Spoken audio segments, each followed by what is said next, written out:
Actions create feelings.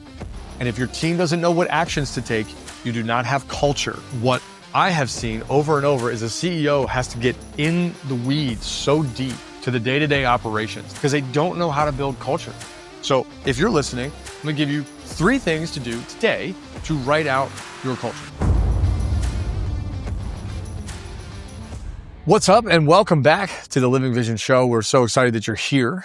I've got Marty and I in the studio with me.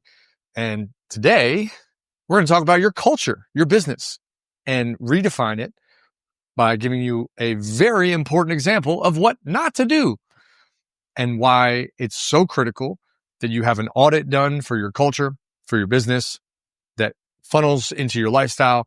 Culture at the very core is all about leadership. And today we're going to debunk some of those mysteries, get you moving in the right direction, talk about how your vision guides the culture that you want to create.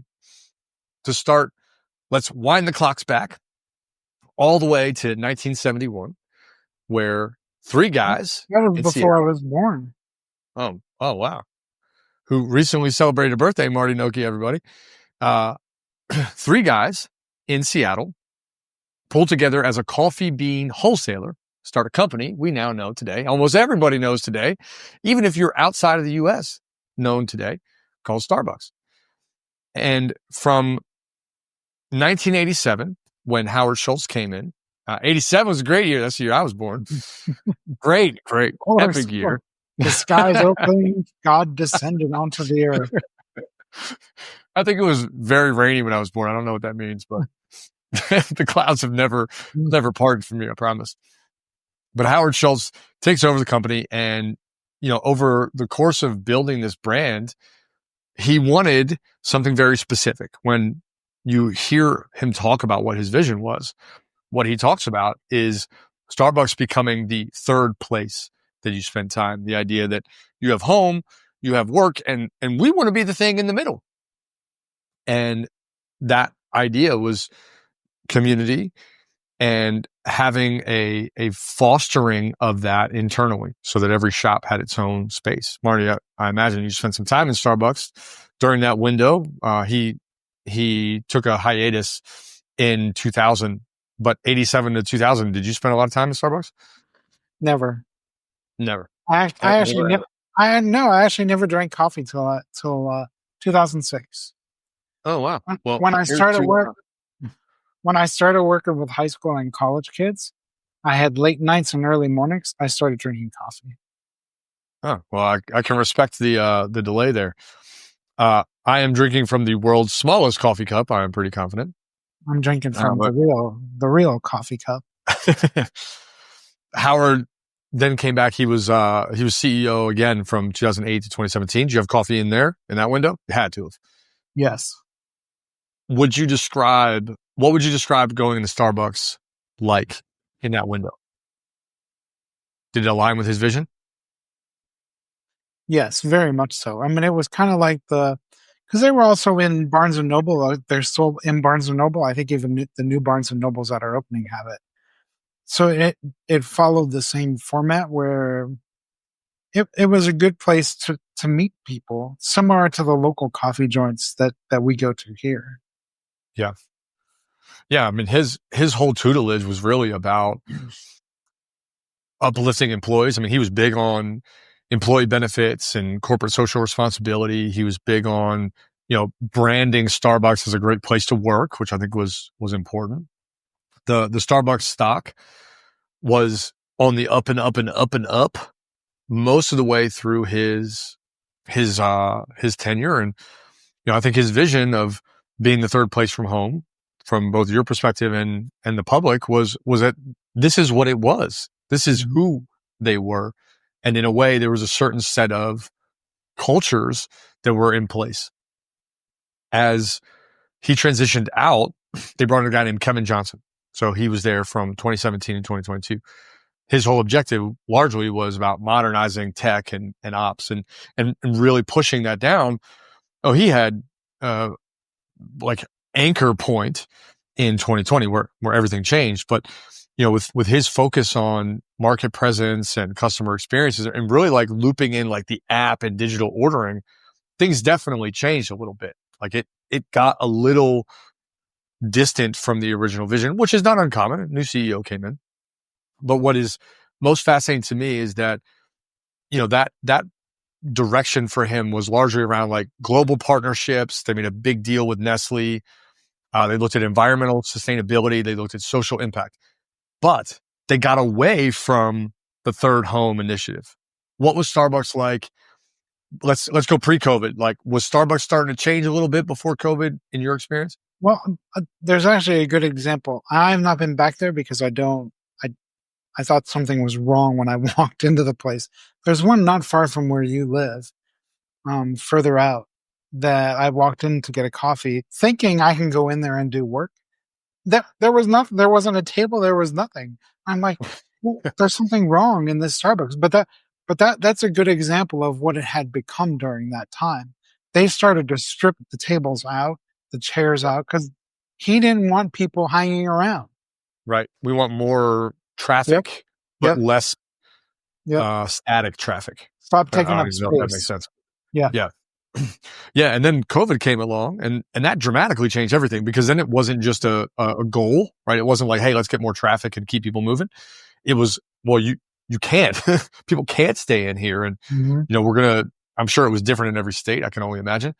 But the path there at that point was adapt and adapt fast, which we know for every business owner. If you were in business in 2020, I can tell you this, your aura ring sleep score went way down. Your stress level went way up. And through that process, you made adaptations and changes in your business that probably didn't last because they were just fitting for what needed to happen then. But Starbucks has this lasting power, right? There's so many of them and they're so integrated into our life that the move away from come in, sit down and make this your third home was very obvious and persisted beyond the COVID experience for all of us.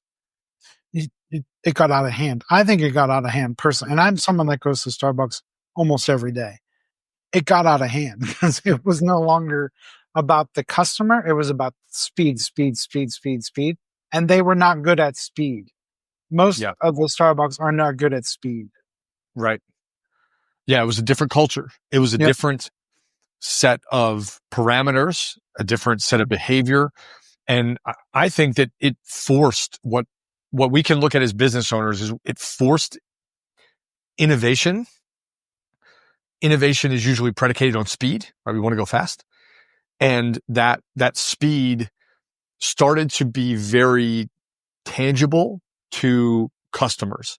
And ideally, if you're building innovation, you don't want your customers to feel the same kind of thing because they don't move at that pace. Well, and because you could walk in a Starbucks at that time. And again, I'm in them almost every day. They were dirty because there was never time to take care of the place because it was all speed. And so the quality of the experience dropped considerably in my experience. Yeah. Well, what's interesting, the price, the public share of Starbucks surged a lot in that time period. Some would say as much as 55%. Like that's a big up. So there's this optic of, hey, everything's going well, customers love it, but that's a lagging metric. And that up in price eventually started to really, really seed that there was something wrong, but it wasn't reflected in stock price, right? There were customers unhappy. There were market shares or small hubs that really started to look disrupted. And eventually they bring in a new CEO. And it was also clear that there wasn't consistency because you can go to one Starbucks where it was working, another one so they lacked the consistency as well with their management. And if we look at when that was, right, that was March 22 where they made transition. There was, we weren't quite out of what I would say like the pandemic window was, but things were starting to trend in a way that the pattern, we knew the pattern was going to change. We didn't know how long it was going to be in limbo, but we also knew that like eventually this shit has to stop. So they bring in somebody new in 2022, and he is there a little bit more than a year and a half, 18 months. And prices are starting to fall, which I think, again, is the lagging effect of things not going well with Johnson. But that point had less store sales. China and the competition overseas was starting to get really high, and stock performance starts to look like, something is not right here. Yep. And if you look at that like sequence, maybe have like a wave or a sine wave or some kind of mathematical model, the stock price doesn't tell the whole story. The Starbucks story really changed a lot from the original Howard Schultz timeframe to Kevin Johnson. And the major difference was that Schultz wanted a community. What Johnson wanted was foot traffic, right? Those are like polar ends of a vision. Those are completely opposite. Foot traffic that kept moving. Yeah. Nameless, bodiless, lifeless, right? Correct. Sort of a number on a screen kind of vision. Correct. Well, along comes a new guy, took over earlier this year, announced in 2024, but took over this year with a focus on bringing back this idea of community and bringing back this idea of like, a place where you could go and someone would know your name or say hello to you. And there's a degree of operational efficiency and some rebound strategies that I think he's deployed. There's also recovering and changing from effects of, a worldwide pandemic and those things. But what I've read is that his entire approach is really based on accelerating service. So, we need to get people their stuff, making things very simple. So dropping down this complex operational roadmap. I believe they also dropped drinks. They eliminated some of their menu because of that.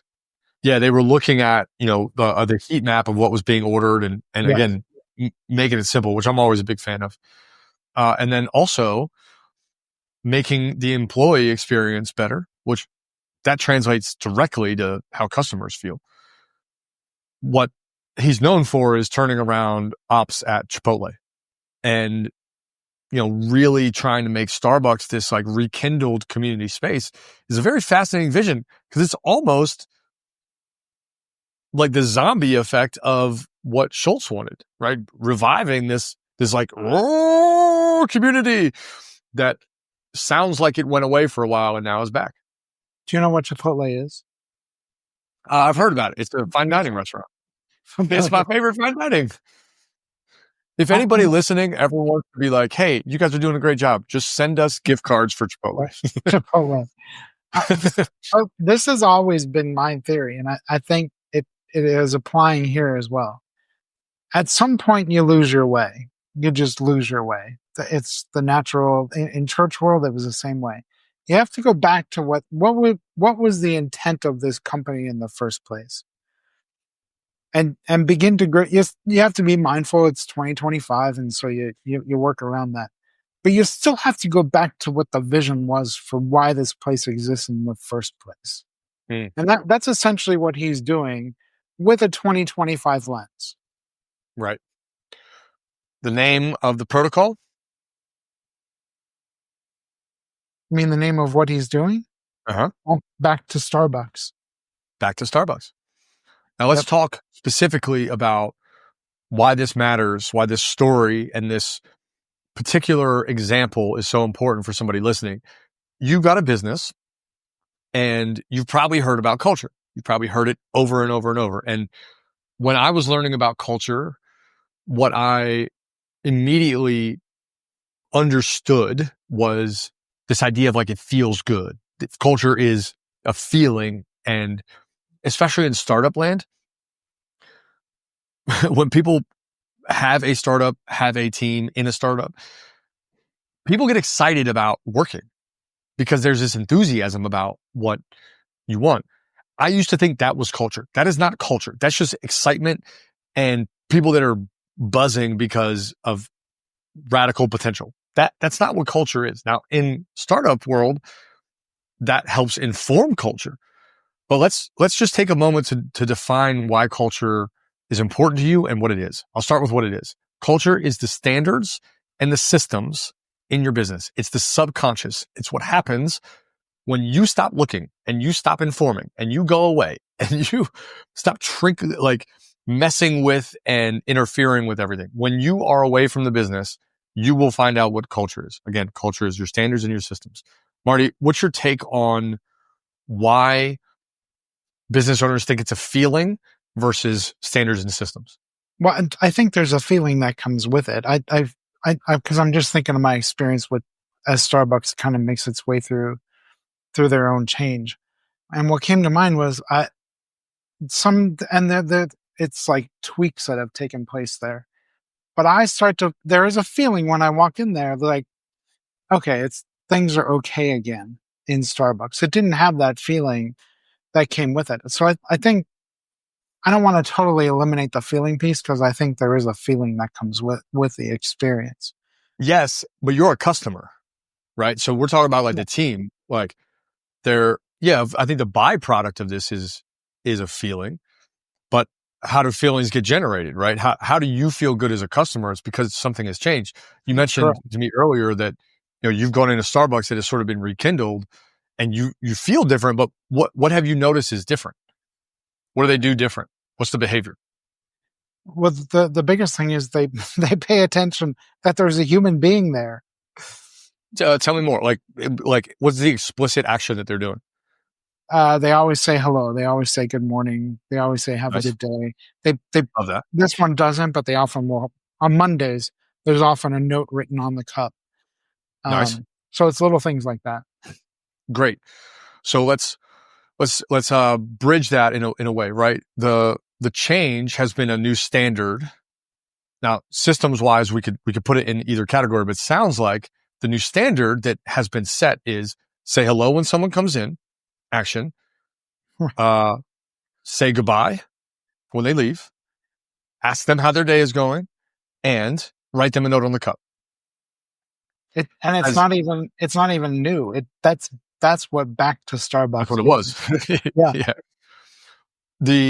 The thing that I want you to hear, business owner tuned in, wherever you are, driving, running, walking, biking, jogging, is that ideally, right, somebody in Starbucks that makes Marty feel like he's at home is doing that regardless of how they feel.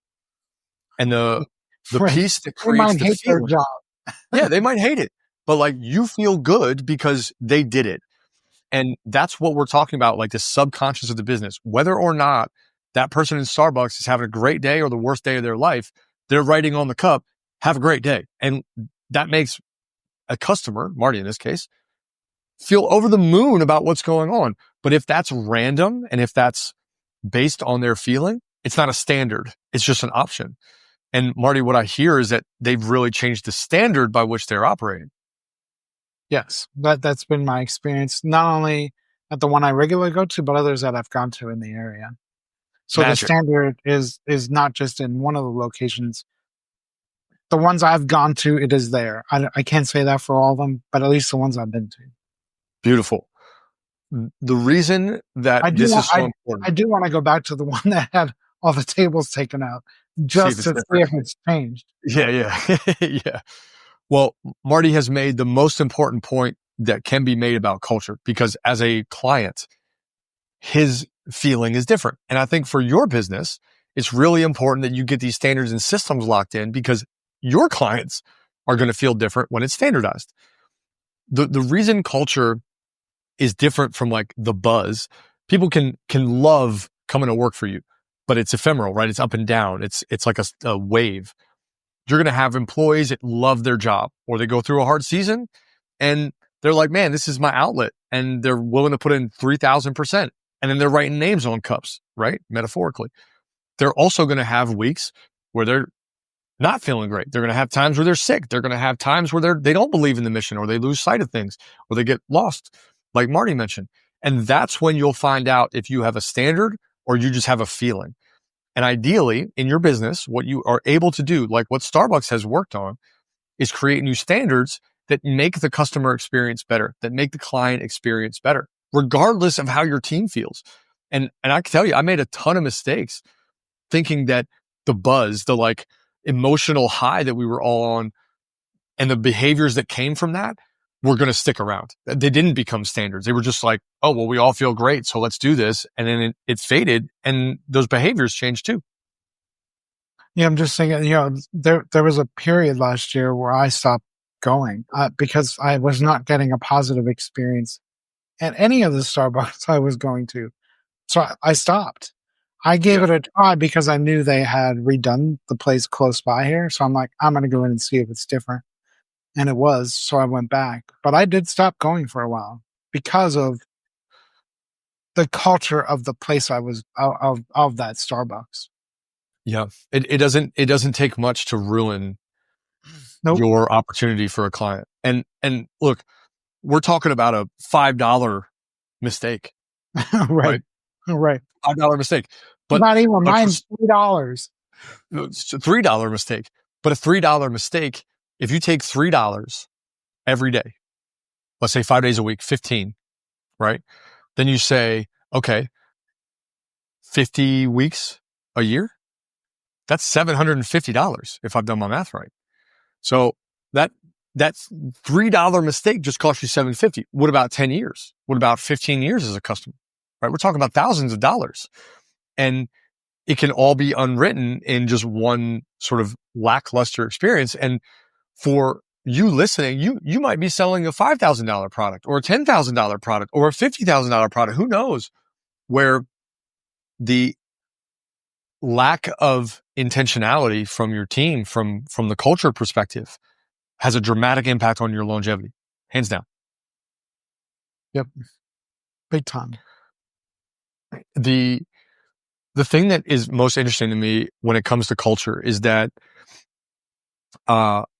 when leaders are sitting down to think about their culture, what they typically think about is like, how am I?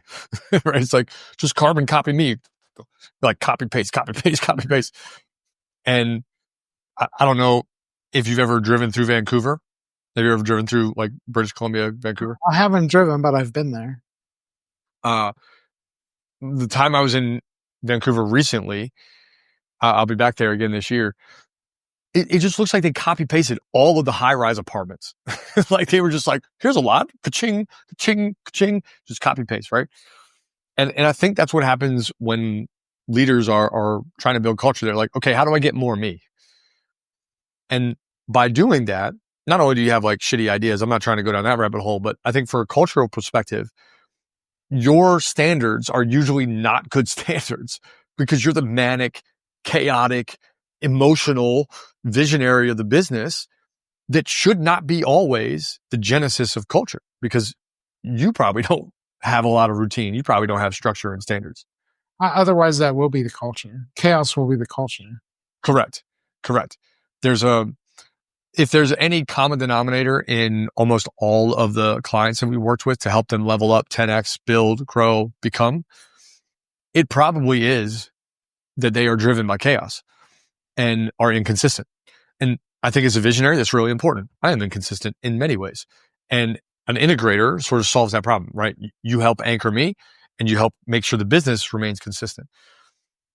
But for a visionary to be inconsistent and try to build culture on that almost creates this immediate problem that the business is also going to show to clients inconsistencies and low standards or standards that change. And I think there's a real danger for CEOs. It changes with the wind. And the last thing, people do not like inconsistency. They don't like insecurity. There's not any of those things that make people feel uncomfortable just don't work well. Right. I don't like when actually there's a coffee shop that I can walk to, and I don't like when there's a different barista because I get different coffees. Like it's as simple as that, right? It's not standardized. And there's something about consistency that's human nature, right? When I go somewhere and I get something really great, I want that great again. And the same could be said about almost anything that is really good. When we see an athlete play that's really good, we want to see him play or him or her play at that level again, right? Anybody can have a great game. But like what makes somebody exceptional is their ability to like play well all the time. If we have good food, when we go back to the restaurant, we're like, oh man, I had the best steak, dude. You got to try one of these, right? It's the consistency that we bank on. And as a business owner, the one providing these kinds of experiences, your culture is the precursor to the consistency. If your culture and your standards and your systems aren't going to be consistent, then your product and the experience that your customers have are not going to be consistent. This is so trivial, but it is what it is. It's my thing, and I know I that. can't wait. This is Starbucks again. During COVID, which I understood during COVID, they took, you can no longer put your own cream or oat milk, whatever, in your coffee. They did it for you. They carried that over beyond COVID. And it would piss me off, literally would piss me off, because I like to taste coffee. I'm like, please, just a little, just a little, just a little. And they would like dump it in. Part of the back to Starbucks has been, it's now out again. I get to decide. I make the choice myself how much I put in. They've in many ways given me my own power back to make that choice, which is so trivial, but it makes such a difference in the experience. Yeah. Because I get to decide now. Yeah, it's sort of back to, hey, we're going to do our job really well, and then you can take it from here. There's that, but that's part of the consistency. Because then, like, one place would put a drop in, another place would put like a quart in. It was never consistent anywhere. A quart is so much. I don't like taste. Like, I just need like a little bit in it. Like changes the color. I don't want to taste the milk. That's funny. I get it. It's trivial, and most people could care less. But it would hurt me. But here's what I hear you say, right? To translate this to everybody, what I hear is that the small things matter, and this is where culture is everything. I can tell you a number of stories about where like the little details really matter. I'll tell you one. I go get a haircut at a place that I used to live next to. I have moved 2 places since then, and I still go to that barber, right? That barber shop. Part of the reason is I don't have to go in there every time and be like, what am I going to get today? Mm-hmm. I don't know how to explain my haircut. Like, I mean, I sort of do, but not to a barber. I'm not like, well, here's the magical formula for my hair. But if I go to any other barber shop, I'd have to start over every time. Correct. So what keeps me going there is really 2 things. One, he knows my name. He can say, hey, he can ask me how I'm doing. We have great conversation. Or sometimes I've got 7,000 emails to respond to. So I just sit in the chair and respond to emails while he's doing his thing. I'm like posting online and organizing stuff and getting ready for podcasts and all this. So I appreciate that. The other thing I can do is I can go online and book a call or book the time, book my chair for a specific time and get it taken care of. So I don't have to worry about like, well, I need to wait in line for half an hour. That's really important to me because if anything is valuable, it's time. That keeps me going back. And, there's something simple in like standardizing this and making the machine work the same way. The other barbers in that shop at this point, they know me. So I could also go back to that shop and probably get at least a very similar haircut because they've all seen me in the chair enough times, right? Those kinds of things are I think mistaken or forgotten about by CEOs who are like, oh man, we want all these new features. This is great. But are you paying attention to who is coming in and what they need and then building your standards around that and your culture around that? Yeah, I'm just in my days of teaching ethics, and when you take someone's agency away to make a choice, is when you start to create conflict within, like being able to put my own cream in the coffee. That people don't like when you take their agency away from them to make a choice, and for whatever reason, sometimes businesses think that's what we're going to do. We're going to decide for the people, rather than letting me make the choice to do what works best for me, which will keep bringing me back there. Yep. I'll tell you a story about an Airbnb experience that I had. I was the host. So bought this Airbnb. We bought a house, turned it into an Airbnb. And in the process of that, we up-leveled the whole thing. It was great. And we'd have renters come in, and we were charging a premium on pricing. So we'd have renters come in, and they would, in the process of booking, I would reach out and say like, hey, tell me what you're doing. I'd love to know what you're here for so I can support it. In the process of doing that, we'd exchange, 3 or 4 messages, things I didn't have to do, right? Airbnb hosts don't do that. They send you a cut and paste, like, hey, welcome. Here's 4,000 things you need to know. All these rules. Golly, it's nuts. So we just had a human conversation. And mind you, does this work at scale? If you are in your car right now or listening to this, I bet in your head you're like, no. And I would say it is absolutely scalable to do this. Correct. But because we had this interaction, because we had this conversation, 9 times out of 10, great experience. Phenomenal experience, actually. I would ask them what they were doing. We talk, they move in, or they check in, they go through the thing. Cool, all good, great, 5-star review. On a couple of occasions, something happened. I think one time, like, the microwave broke. Like, it just like stopped microwaving. Because they put like tinfoil in it and it like blew up. I don't know. I mean, I have no idea what happened. I didn't ask too many questions, but I got a message like, hey, the microwave's broken. And before anything happened with them, we as a team chatted and got a new microwave ready to be delivered that day. So we had a courier, a gopher that could go get a microwave at Home Depot. And then we had the maintenance guy coming in to like install it that day. And it was like 2 p.m. Like before the day was over, it was going to be a new microwave. And that interaction was the most positive that it could be. And at the review time, the reason that they left such a glowing review was not because of the microwave being fixed. And I remember this review very well. What they said was, I knew that we were in good hands before we even arrived. Simple, right? Simple. Now, the microwave certainly matters. And that was a part of being in good hands. That was a delivery on that. That's the system that we had to build, right? We need a system where, like, if something went wrong, it could be handled and addressed quickly. That requires systems. Who, when, how. Really important. But the standards are established at various different points with who's involved and how they go about each particular interaction. That interaction at the very beginning of like, hey, what's going on? What do you want to do here? Set up the whole process to then have a lot more grace. Things go wrong in an Airbnb. Like that's not when I'm staying or when you're staying somewhere, like I'm sure you're like, oh yeah, I mean, it's a house, like shit happens. But it's how those things are handled in the beginning and the middle and the end that really tell you whether somebody has thought through their standards. Yeah, I'm just thinking about the scalable piece. I think as long as, I don't know about a non-human business, most businesses are human driven.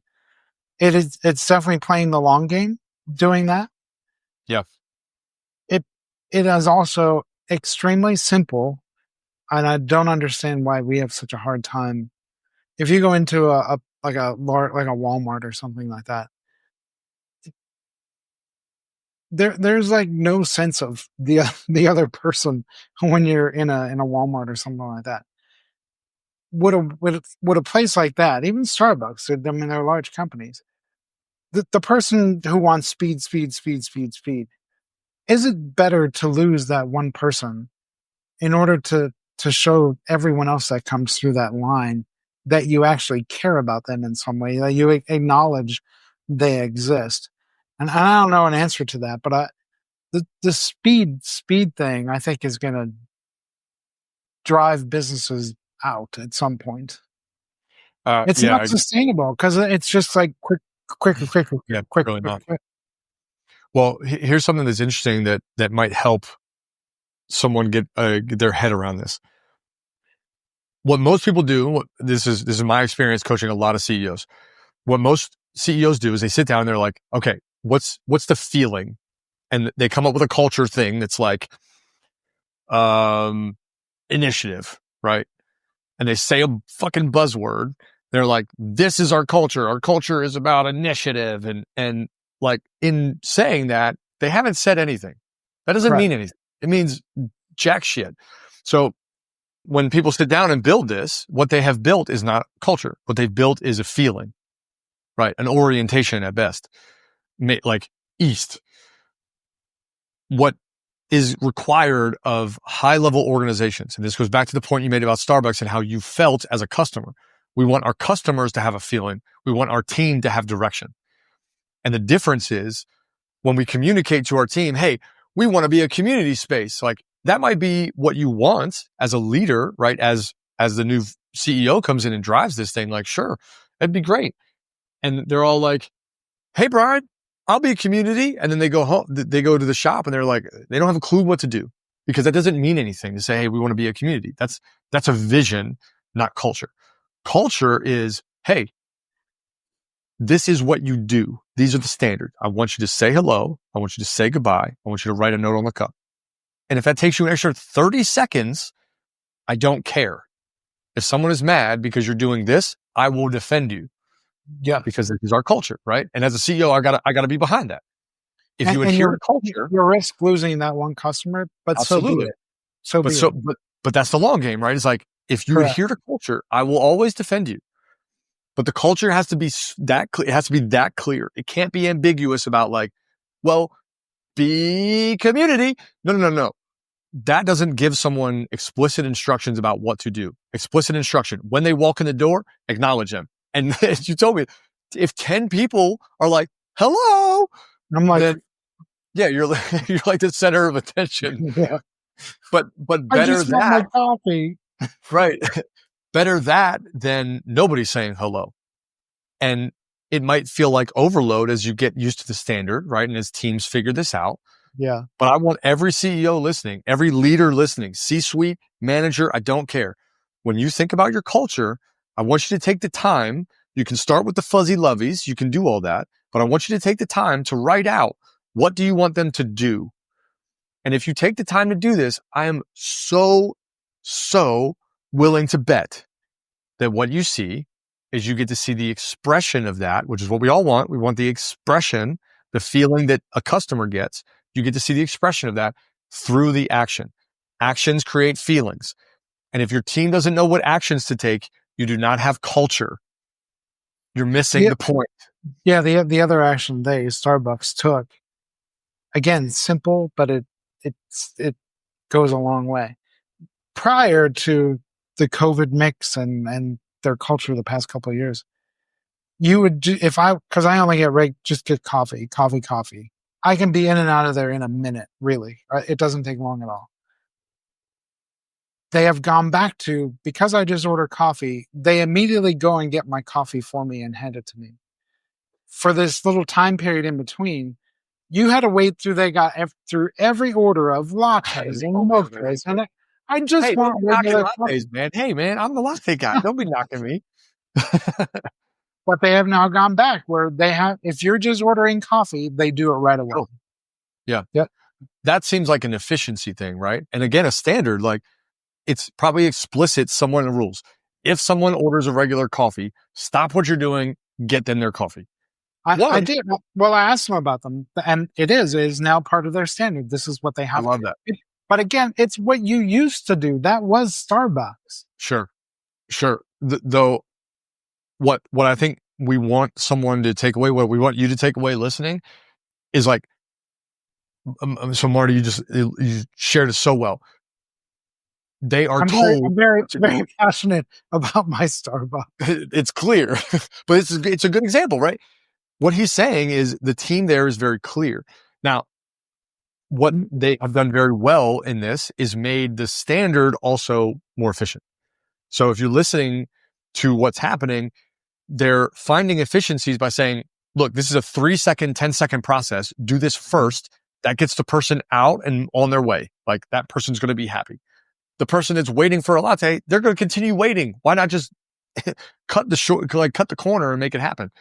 But also, let's not forget to say goodbye and write on the cup, right? Though this is how culture is formed. When you sit down and you really look at like, what's the behavior that we want the team to take on at every level, top to bottom?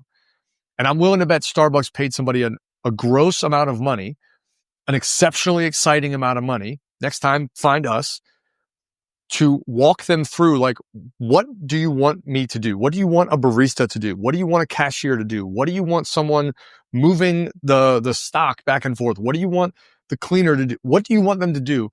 And make it so flippin' clear that when they don't do it, you can say, hey, you didn't do it. Because a feeling you also can't track a feeling.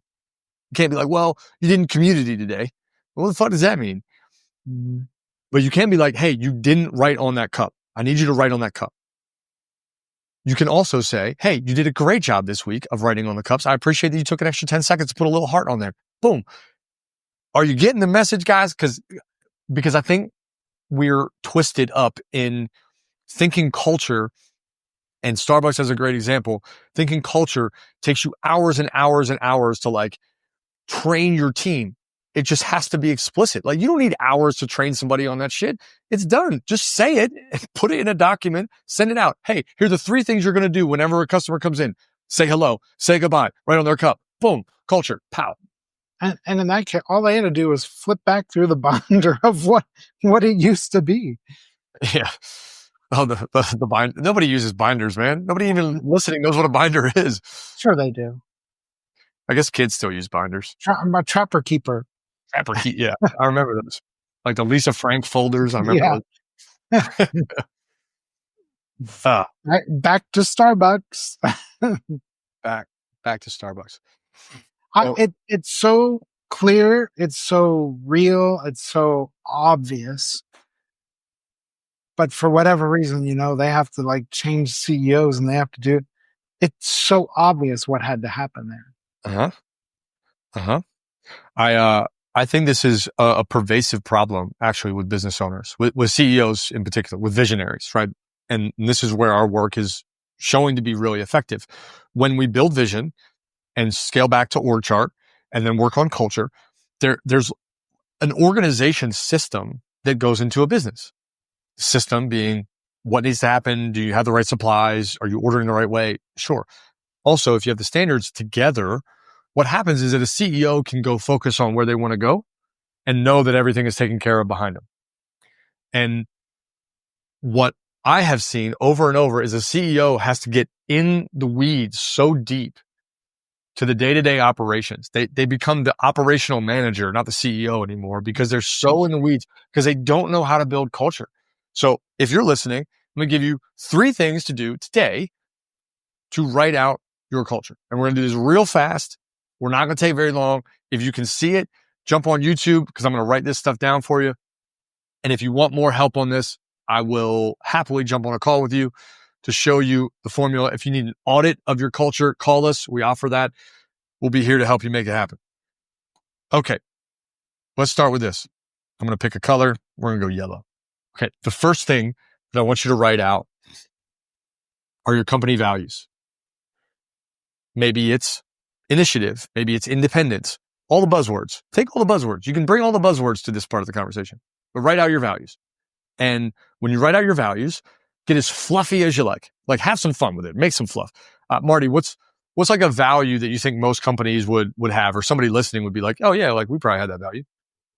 Common value. A common value? Yeah. I don't know what a common value would be. I think genuine care and concern for your employees. Love that. That's a great example. We care for our employees. You know what I love about that example, Marty, is that will trickle really well to where we're headed, right? So again, if you're listening, write out your values and you might come up with something like care for your team, care for your employees. But all of a sudden, this goes back to the point we've been making. It gets really weird to try to think about, well, what does that mean, right? Because that might mean something very different to me than to everybody else on the team. And if I said, hey, Kara, like, you did a great job caring this week, I would need some way to hold my team accountable. And with something like care, you can't do that with a value. The second thing to do is I want you to write out what I would call an expression. So the way this tracks is like this. if you wanted someone to care, how would they express care? I want you to write out different things that might represent that expression. So for care, Marty, how would an employee in a business, doesn't matter what business, demonstrate that they care for a customer that's come in the door? I ask them how they're doing. I mean, I would do that with an employee as well. Okay, How's great. your day? So you got a greeting. Great. What else? What else could demonstrate care? That's the first one that comes to mind.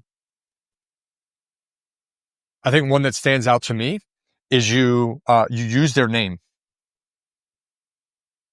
You may not know it, but you say, "Hey, what's your name?" Right? Or like, "Thanks, Greg, for coming in." Okay, let's stick with those two for now. Or one other thing, I'll just through my experience using Starbucks, Let's do it. They remember who you are. Cool. So we'll say name use, and that may actually come back into. I'll write it as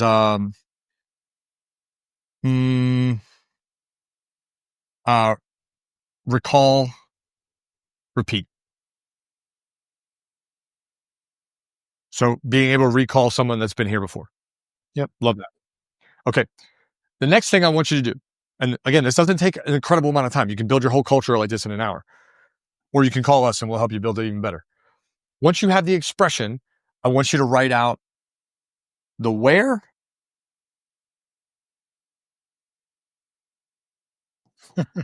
and the when. I want you to get this explicit. Where do they do this? When do they do this? And as often as you want to have your values, I wouldn't go above 6 values. We tend to chop it at 5 when we work with clients and help them rebuild and grow. But I would not build above 5. But if we start with care, then we go into greeting, name, use, and recall repeats. Then we go where and when. And you might go where and when for each of those 3. What are you chuckling about, bro? Because I'm thinking of walking into a Walmart. You know, Walmart created this greeter position. Mm-hmm. I don't know how many times I've walked in to the one here where that person doesn't even, it's like you don't even exist when you walk in. It's like, have they changed the title of this position? Because they're no longer really greeting. Yeah. But yeah. there's the where when. There's the where when. It's like you don't exist. Correct. And what here's I bet, well, I don't have data on this to say like on aggregate, but what I can tell you is that every one of our CEOs that has worked with us can tell you something about their values. They can tell you the fluffy loveys, right? They're like, "Oh yeah, one of my main values is innovation." Like, well, okay, but very few work their way down into expression. They don't get there because up there it just seems like dreamland, and they don't do the like hard work of dropping down into the seat that is hearing about this value. When you get to expression, even fewer take the time to think about like where and when. So if you're like, "Hey, greet people," they're like, "Okay, like, yeah, sure, I got it, cool," and then don't do it because they weren't explicit, then you failed as a CEO. So we got care. Care creates greeting, name, use, and recall repeats. So what I might need to write that creates the culture, that creates the standards and the systems is where, upon entry, every customer. Clear. When do you say hello? Upon entry for every customer. There's no like, I wonder what I'm supposed to do here. I'm a greeter. What do I do? Yeah, what do I do? I don't know. This is what your job is. And this is clear for everybody. For something like name use, right? I might say after, this, assuming sort of the Starbucks model, after ordering, Right. during, thank you. That explicit, right? We have made it so explicit. When do I use their name? I use it after ordering because that's part of the order process. Hey, what's your name? I can put it on the cup. After ordering, I say, "Thank you, Greg. Thank you, Doug. Thank you, Linda." Whatever your name is, I'm going to use it right then, right there. For something like recall repeats, I might say, at order,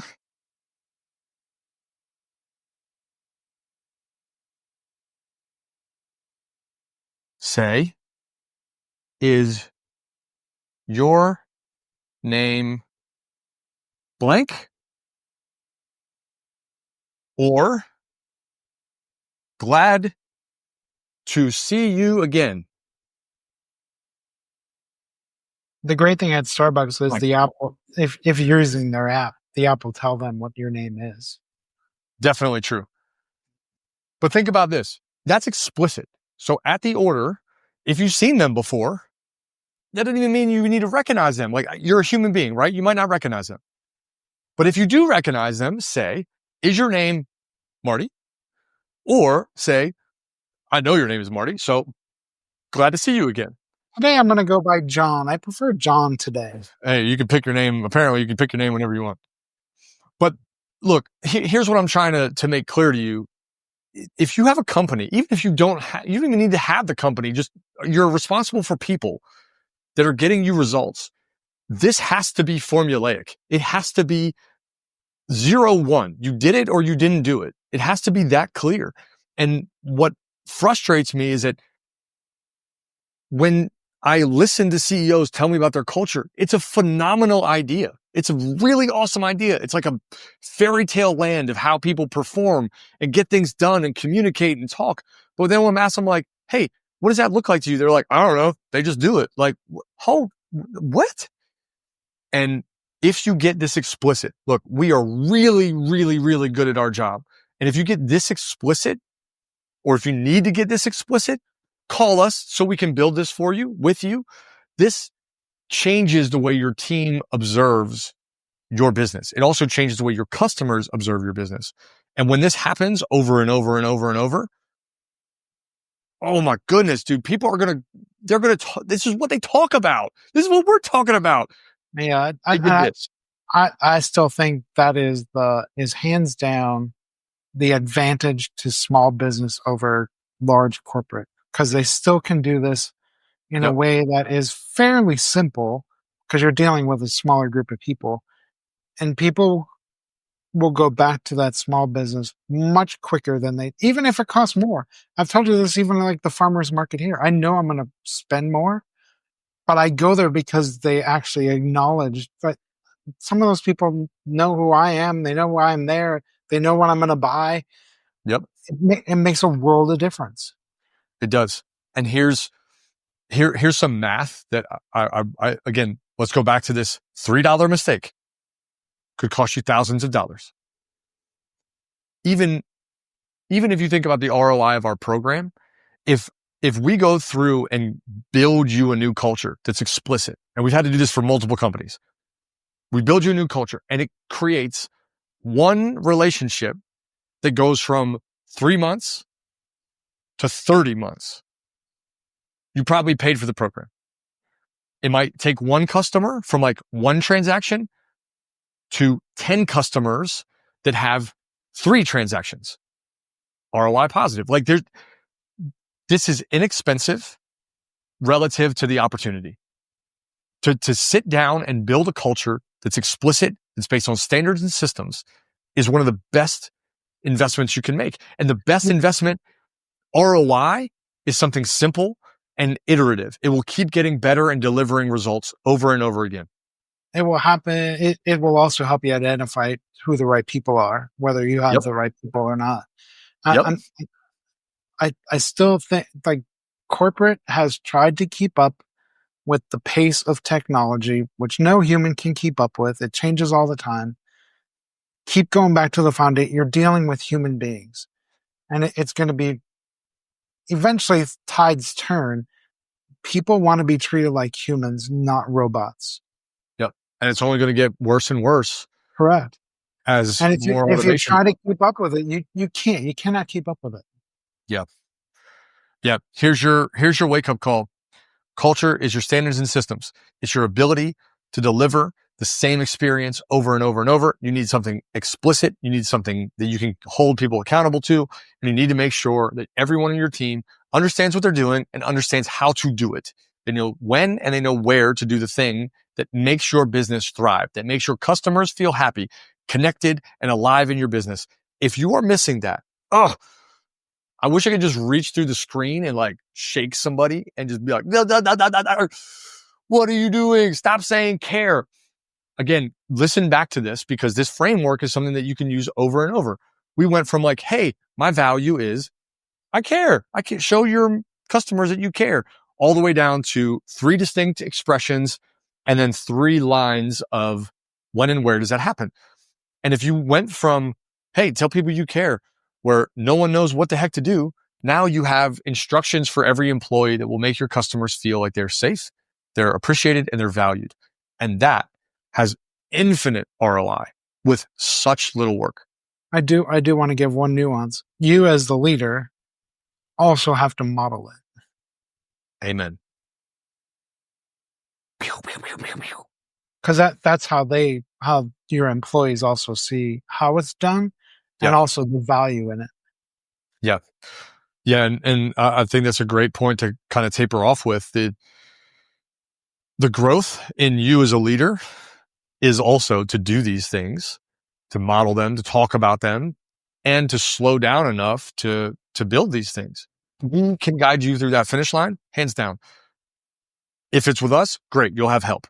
If not, do it on your own. And if you have been avoiding this work for a long time, please call us. Let us take you through the program. I can promise you ROI. I can promise you crazy ROI, because this kind of stuff is where people go and they spend $10 and they're like, oh my God, this was so amazing. And they tell 10 people, those 10 people spend $10.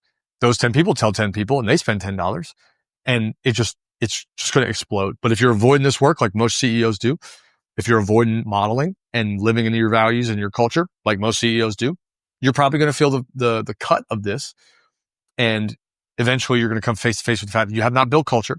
What you have built is a randomized chaos machine that makes a little bit of money. And if you want a formula for how to build a systemized, structured, standardized team, we got the formula for you. The business is in your image and likeness. Yeah, totally. Like dad, just like mom. Yep. Okay, Marty, phenomenal today. It's really fun to talk about Starbucks, to see your passion for coffee come out. I like their coffee. I do. I mean, I can go to there's like 1,000 different coffee places, and I do go there because coffee shops are also the office for many of us. Yeah. That's where we go to work. I go there to work. So you want a positive experience because it's also my workplace. Yeah. It's really important. Coffee, just like anything else, is if it's important to you, you want the place you buy it from to treat you as if you're important. Because coffee is more than just coffee for most people. Yeah. Back to Starbucks. Take a moment, leave us a review on this podcast. We'll have to send Starbucks this episode. Yeah, fair. Take a moment and leave us a review. If you love this podcast, we'd love to hear from you. Jump into the YouTube channel, check out the handwriting that might be very tough to read, but check out the YouTube channel. You can leave us comments there. If you need help or you want to explore what it's like to build a living vision, design your culture, and up-level your business, we'd love to help you do it. And only if you're serious about dramatic change that might come from taking something like care, a very abstract value, and driving directly into your culture and standards. The Starbucks story is certainly one to pay attention to. We're going to pay close attention to what they're doing, because I bet you can learn a lot from them, just like we learned a lot from them today. Well, they have come up on other episodes because I'm usually drinking one of the coffees. And I often reference my experience there. Yeah. Yeah, they're good, man. Everybody knows them. It's easy to talk about. Yeah. Good, bad, and ugly. Everywhere but Antarctica. They are everywhere but Antarctica. Did not know that. I'm going to open the first Starbucks franchise in Antarctica now. For the penguins. Hashtag vision. I'm just kidding. I don't want to do that. All right. I hope you have a great way. Great way. Oh. You can't even handle when it gets cold here, let alone no, 63 and I'm freezing. I've changed. I used to be an East Coast boy. Now I'm not. I hope you have a great day. I hope wherever it is that you're listening to, it's warm. But I also hope this message kicked you in the ass a little bit and get you to think more deliberately about your people, your team, your standards, your system, and the subconscious of your business. We'll see you on the next episode. Keep your vision alive. See you soon, guys.